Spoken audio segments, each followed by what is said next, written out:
So this is your May-June 2014 paper 4 variant 2 question number 7. Define the radian और ये 2 mark का question है. सो हम लोग डेफिनेशन से पढ़ के आए हैं already. So it could be very easy question for you guys. Angle subtended at the center of the circle where the arc length is equals to the radius of the circle. So 2 marks आपको मिल रहे हैं. B1 mark for angle subtended at the center of the circle and B1 mark for arc length which is equals to the radius of the circle. दोनों में से कोई भी एक point miss किया तो you will get only 1 mark. Okay. A telescope gives a clear view of a distant object when the angular displacement between the edges of the object is at least 9.7 multiplied by 10 raised to power negative 6 radians. ठीक है. ये इसका distant of object angular displacement between angular displacement है. The moon is approximately 3.8 multiply by 10 raised to power 5 kilometre from earth. Estimate the minimum diameter of a circular crater on the moon surface that can be seen using the telescope.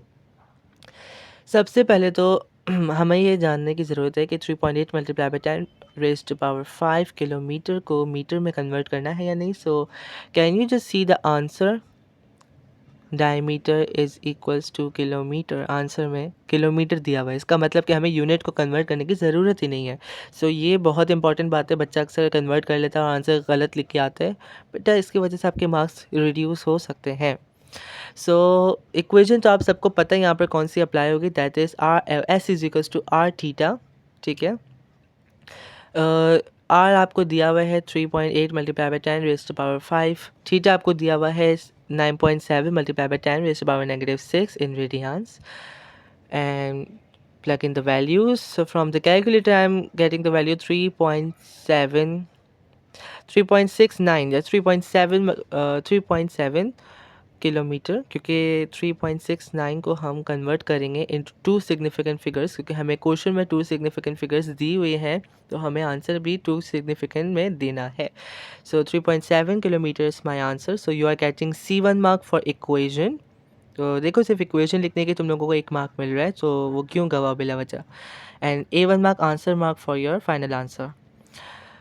Suggest why craters of the same diameter as that calculated in part 1 but on the surface of Mars are not visible using this telescope. अच्छा, telescope का use आपको पता होना चाहिए. Telescope किस लिए use होता है? ताकि डिस्टेंट ऑब्जेक्ट को हम विजिबल होकर देख सकें, यानी वो डिस्टेंट ऑब्जेक्ट हमारी आंखों से विजिबल हो, तो हम टेलीस्कोप का यूज़ करते हैं. Suggest okay. तो यहाँ पर हमें ये क्वेश्चन आ रहा है कि भाई मार्स में यूजिंग द सेम टेलीस्कोप, ठीक है, and the same diameter that was calculated in part 1, क्यों मार्स पर क्रैटर विजिबल नहीं है. इसका पहला रीज़न तो ये है कि जो कि लॉजिकल रीज़न है वो ये है कि अर्थ पर रहकर आप लोगों को मून तो दिखाई देता है लेकिन मार्स नहीं, बिकॉज मून अर्थ से नियरर है दैन द मार्स. तो हम कहेंगे कि Mars is further away from earth और having a larger distance from earth. ठीक है, तो लार्जर डिस्टेंस या फर्दर अवे या मच फर्दर ये लिखना ज़रूरी है. So this will be getting you B1 mark for it. और दूसरी स्टेटमेंट, क्योंकि 2 मार्क का क्वेश्चन है तो हमें दूसरी स्टेटमेंट भी लिखनी है and you need to suggest, focus on what they are asking for.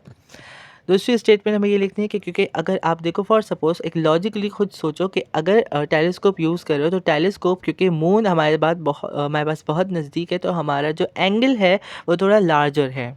ठीक है, हमने यहाँ पर एज्यूम ये करना है कि डायमीटर जो है वो सेम है, लेकिन थीटा यानी एंगुलर डिस्प्लेसमेंट जो है हमारे पास वो ज़्यादा है. ठीक है, क्यों? क्योंकि हमारे पास ऑब्जेक्ट थोड़ा नियरर है दैन द मार्स. मार्स क्योंकि दूर है तो आपको टेलीस्कोप को थोड़ा सा क्या कहते हैं, रोटेट या थोड़ा लेस स्टीपर, या इस तरीके से आप कह सकते हो कि थोड़ा सा नीचे डाउनवर्ड्स लेकर आना पड़ेगा ताकि आपको वो चीज़ ज़्यादा दिखाई दे, ज़्यादा क्लियरली दिखाई दे. तो angle at telescope is much smaller. ठीक है, तो एंगल स्मॉल हो जाएगा जिसकी वजह से आपको मार्स पर क्रैटर विजिबल नहीं होगा usually by using the telescope. And this is also the B1 mark. So that's all for your informative past year practice. We'll see you in the next video. Till that, take care.